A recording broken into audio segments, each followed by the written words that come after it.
السلام علیکم ورحمۃ اللہ وبرکاتہ. اعوذ باللہ من الشیطان الرجیم. بسم اللہ الرحمن الرحیم. وكذلك نري إبراهيم ملكوت السماوات والأرض وليكون من الموقنين فلما جن عليه الليل رأى كوكبا قال هذا ربي فلما أفل قال لا أحب الآفلين فلما رأى القمر بازغا قال هذا ربي فلما أفل قال لئن لم يهدني ربي لأكونن من القوم الضالين فلما رأى الشمس بازغة قال هذا ربي هذا أكبر فلما أفلت قال يا قوم إني بريء مما تشركون إني وجهت وجهي للذي فطر السماوات والأرض حنيفا وما أنا من المشركين. محترم سامعین کرام، سورۃ الانعام سورہ نمبر 6 اور اسی سورت سے ابھی آپ کے سامنے آیت نمبر 75, 76, 77, 78, 79 یعنی 75, 76, 77, 78, 79 یہ چند آیات آپ کے سامنے تلاوت کی گئی. سامعین کرام، ان آیات کے اندر اللہ تبارک و تعالیٰ نے ہم لوگوں کو، اپنے بندوں کو، محمد عربی صلی اللہ علیہ وسلم کے امت کے لوگوں کو یہ بتلایا ہے کہ سیدنا ابراہیم علیہ الصلوۃ والسلام کوئی بھی ان کو سمجھانے والا نہیں تھا، توحید کا رستہ دکھانے والا نہیں تھا، لیکن انہوں نے اس فطرت سلیمہ کو سامنے رکھتے ہوئے جو اللہ نے ان کو دیا تھا، اللہ تبارک و تعالیٰ کے اس کائنات کے نظام میں غور و فکر کیا تو اللہ تبارک و تعالیٰ نے ان کو رہنمائی کر دی، ان کی رہنمائی کر دی، ان کو توحید کا رستہ دکھلا دیا. کوئی داعی نہیں تھا، کوئی سمجھانے والا نہیں تھا، کوئی بتانے والا نہیں تھا، کوئی یہ کہنے والا نہیں تھا کہ یہ شرک ہے اور یہ توحید ہے، کوئی یہ بتانے والا نہیں تھا کہ اللہ ایک اکیلا ہے جس کی پرستش کی جائے گی، اللہ کے علاوہ دوسرے لوگوں کی پرستش، دوسری چیزوں کی پرستش نہیں کی جائے گی.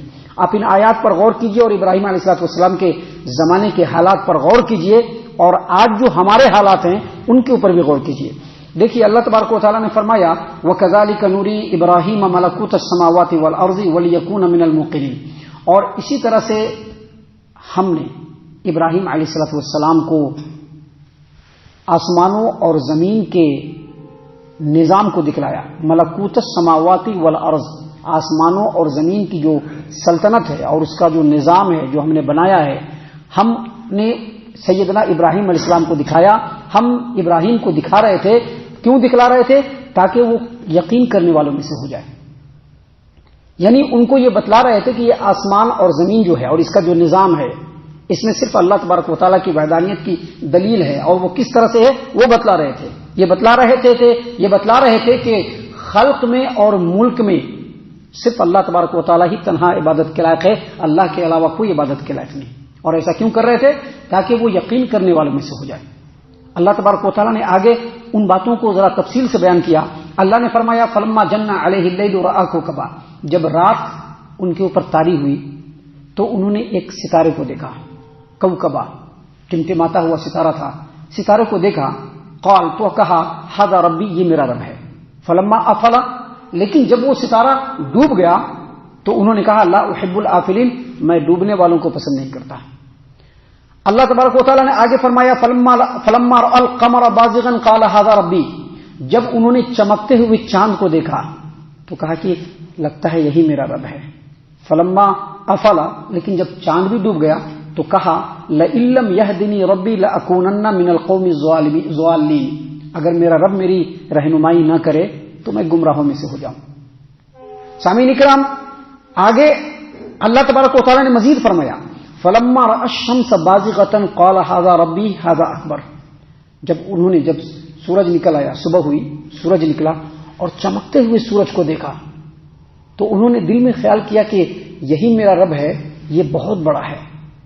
اللہ تبارک و تعالیٰ نے فرمایا ہے کہ فلما افلت، جب شام کے وقت وہ سورج بھی غروب ہونے لگا تو کہا یا قومی، اے میرے قوم کے لوگ، انی بریء مما تشرکون، میں ان تمام چیزوں سے بیزار ہوں جس کو تم اللہ تبارک و تعالیٰ کے علاوہ شریک کرتے، اللہ کے ساتھ، اللہ کے علاوہ اللہ کے ساتھ شریک کرتے ہو۔ سامعین کرام، یہ جو ستارہ پرستی ہے یا سیارہ پرستی، یہ ستارے ہیں، سورج، چاند، یہ سب سیارے ہیں۔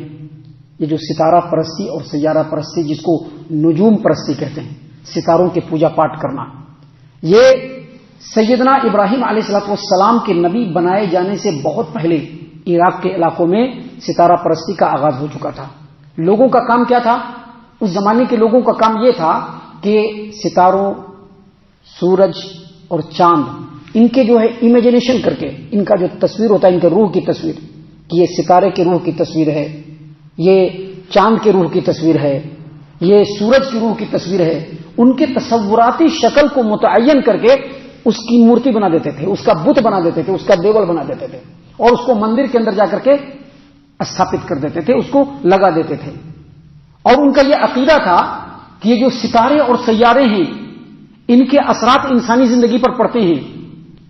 اس وقت کے لوگوں کا یہ عقیدہ تھا کہ وہ اپنی موت، اپنی حیات، اپنی زندگی، اپنی بیماری، اپنی صحت، اپنی مالداری، اپنی غربت اور اس طرح کے بہت سارے معاملات کو ستاروں اور سیاروں کے چال کے ساتھ منسوب کرتے تھے، اور ان ستاروں اور سیاروں کے برے اثرات سے بچنے کے لیے ان کی جو مورتی بنا کر کے، ان کا مجسمہ بنا کر کے جو وہ اپنے مندروں میں لگاتے تھے، ان کے سامنے جا کر کے ان کی پوجا پاٹ کرتے تھے، ان کے اوپر چڑھاوا چڑھاتے تھے، اور مندروں کے نام پر بڑی بڑی جاگیریں وقف ہوتی تھی۔ ان جاگیروں کے مال کو کاروبار میں، تجارت میں، بیوپار میں، صنعت میں لگایا جاتا تھا، اور یہ تمام کے تمام کام اس وقت کے جو پجاری اور مہنت ہوتے تھے، ان کے انڈر میں ہی یہ ساری چیزیں طے ہوتی تھی۔ سامعین کرام، سیدنا ابراہیم علیہ السلام کے جو باپ، ان کا جو باپ تھا، وہ اسی طرح کے کسی ایک بڑے مندر کا شاہی مہنت تھا، پجاری تھا۔ وہ پوجا پاٹ کرنے کے علاوہ اس کا کام یہ بھی تھا کہ وہ بت بناتا بھی تھا اور بت بیچتا بھی تھا۔ سیدنا ابراہیم علیہ السلام اسی ماحول میں ان کی زندگی پرورش پائی، آگے بڑھے، لیکن اللہ تبارک و تعالیٰ نے ان کو بچپن سے ایک فطرت دے کر رکھی تھی۔ ان کو معلوم تھا کہ یہ جو مورتی ہے یہ فلاں ستارے کی ہے، یہ مورتی جو ہے وہ فلاں سیارے کی ہے، یہ مورتی جو ہے وہ سورج، یہ مورتی وہ چاند کی ہے، اور اس کی وہ پوجا لوگ کرتے تھے۔ تو اللہ تبارک و تعالیٰ نے جو ان کو فطرت سلیمہ دے رکھی تھی، اس کی روشنی میں اپنے گھر کے حالات کو دیکھتے، اپنے ملک کے ماحول کو دیکھتے، لوگوں کے شرک و کفر کو دیکھتے، تو اندر ہی اندر وہ بیزار رہتے تھے، گھٹن محسوس کرتے تھے۔ سامعین کرام، ایک رات وہ بیٹھے ہوئے تھے، اچانک انہوں نے دیکھا کہ ستارہ ٹمٹما رہا ہے۔ اب ماحول ویسے ہی تھا، سارے لوگ ستاروں کی پوجا کرنے والے، سیاروں کی پوجا کرنے والے، تو ان کے دل کے اندر خیال آیا، کوئی سمجھانے والا نہیں ہے۔ آج تو الحمدللہ ہم لوگ، اللہ تبارک و تعالیٰ نے ہمارے اوپر رحم کیا ہوا ہے، بہت سارے سمجھانے والے علماء کرام ہیں، دعات ہیں، بہت سارے جو ہے مصلحین ہیں، وہ ہم لوگوں کو حق اور سچ کی راہ بتاتے رہتے ہیں، لیکن سیدنا ابراہیم علیہ السلام کو کوئی بتانے والا نہیں تھا۔ رات کو بیٹھے ہوئے ہیں، ستارہ نمودار ہوتا ہے، ستارے کو دیکھتے ہیں ٹمٹماتے ہوئے، تو دل میں یہ خیال کرتے ہیں کہ شاید یہی میرا رب ہے، کیونکہ لوگ اس کی پوجا کرتے ہیں نا، شاید یہی میرا رب ہے، غور و فکر کر رہے ہیں۔ لیکن جب ایک موقع پر جا کر کے وہ ستارہ ڈوب جاتا ہے، تو دل میں ان کے یہ خیال آتا ہے کہ جو چیز اپنے وجود کو برقرار نہیں رکھ سکتا، وہ دوسروں کی مشکل کشائی، حاجت روائی کیسے کر سکتا ہے، دوسروں کی مشکلوں کو دور کیسے کر سکتا ہے؟ فوراً کہا کہ میں ڈوبنے والوں کو، ختم ہو جانے والے کو پسند نہیں کرتا، ان کی عبادت نہیں کر سکتا میں۔ ذرا اور رات گہرائی، چاند نمودار ہوا، چمکتا ہوا، چاند کو دیکھا تو دل میں خیال کیا کہ یہی میرا رب ہے لگتا ہے۔ دیکھیے کیسے غور و فکر کر رہے ہیں۔ ہم لوگوں کو تو غور و فکر کرنے کی چھٹی بھی نہیں ہے کہ ذرا غور و فکر کر لیں اللہ تبارک و تعالیٰ کی اس کائنات کے اندر۔ ہمارے پاس فرصت نہیں، کیونکہ ہم لوگ دنیا کی زندگی کو بالکل بہت زیادہ پا لینے کے چکر میں ہیں، دنیا کی زندگی میں لپت ہو جانے کے چکر میں ہیں۔ ہم لوگوں نے دنیا کی زندگی کو ہی سب کچھ سمجھ کر کے رکھا ہے، ہم لوگوں کو ان چیزوں کے اوپر غور و فکر کرنے کی فرصت بھی نہیں ہے۔ یہی وجہ ہے کہ ہمارا کہیں پر نام و نشان بھی نہیں ہے۔ اور ابراہیم، ان کو اس دنیا سے گئے ہوئے کتنی صدیاں بیت گئی ہے، آج بھی ان کا ذکر خیر ہوتا رہتا ہے۔ کیوں؟ کیونکہ اللہ نے ان کے ذکر خیر کو بلند کر دیا ہے۔ دیکھا چاند کو تو دل میں یہ خیال کیا کہ یہی میرا رب ہے، لیکن اللہ تبارک و تعالیٰ نے آگے فرمایا فلما افلا، جب چاند بھی ڈوب گیا تو انہوں نے کہا کہ اگر میرا رب میری رہنمائی نہ کرے تو میں ظالم قوم میں سے ہو جاؤں گا. اسے کیا پتا چلا؟ رہنمائی اللہ سے مانگنی چاہیے.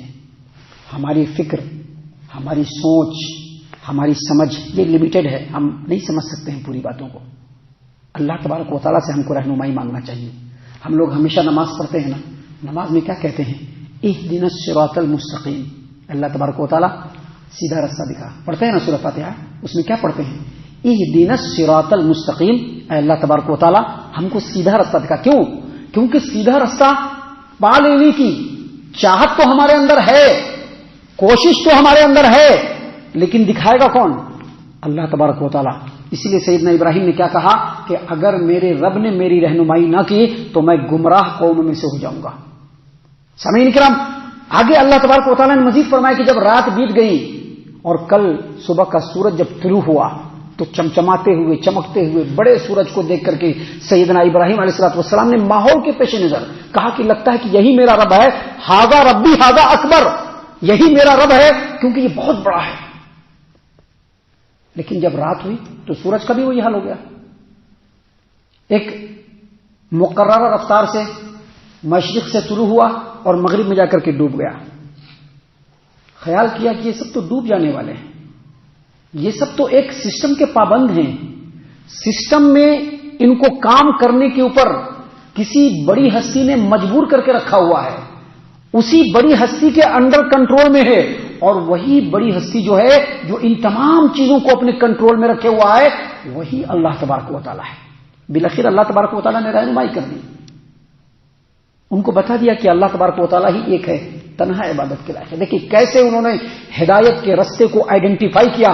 اسی لیے اللہ تبارک و تعالیٰ نے قرآن کریم میں محمد عربی صلی اللہ علیہ وسلم کو بھی اور مسلمانوں کو بھی یہ حکم دیا ہے کہ ابراہیم علیہ السلام کے ملت کی پیروی کرو، کیونکہ بغیر کسی داعی کی دعوت کے انہوں نے کائنات کے نظام میں غور کر کے اللہ تبارک و تعالیٰ کی معرفت کو حاصل کر لیا اور یہ سمجھ لیا کہ اللہ کے علاوہ کوئی عبادت کے لائق نہیں، اللہ کے علاوہ کوئی مشکل کشا، کوئی حاجت روا نہیں. ہمارے قوم کے لوگ جن بتوں کی پرستش کرتے ہیں، ان کے سامنے اپنے سر کو جھکاتے ہیں، ان کے سامنے نظر و نیاز اور چڑھاوا چڑھاتے ہیں اور انہی کو اپنا ماوا اور ملجا سمجھتے ہیں.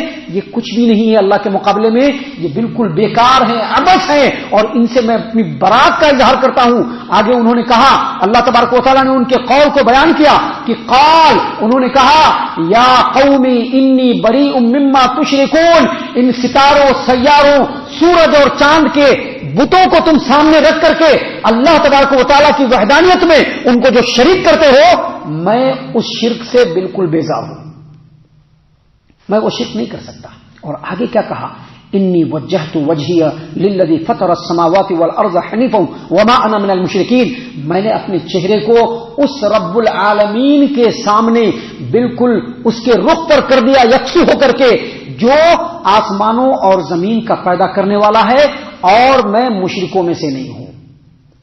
سامعین کرام، ان تمام باتوں سے یہ پتہ چلتا ہے کہ اگر ہم بھی اس کائنات کے نظام میں غور کریں اور اللہ تبارک و تعالیٰ سے مانگے کہ اللہ تبارک و تعالیٰ ہمیں ہدایت کا راستہ دکھا دے، اللہ تبارک و تعالیٰ وہ راستہ دکھا دے جس پر انبیاء چلے، اللہ تبارک و تعالیٰ وہ راستہ دکھا دے جس پر نیکوکار چلے، اللہ وہ راستہ دکھا دے جن پر شہداء چلے، جن پر صالحین چلے، جن پر بزرگان دین چلے.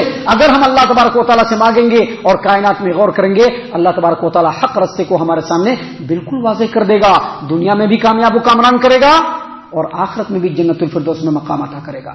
ہم اللہ سے دعا کرتے ہیں کہ اللہ تعالی ہم تمام کو ان تمام باتوں کے اوپر خوب غور و فکر اور تدبر کرنے کے ساتھ ساتھ ان باتوں کے اوپر عمل کرنے کی بھی توفیق عنایت فرمائے، آمین.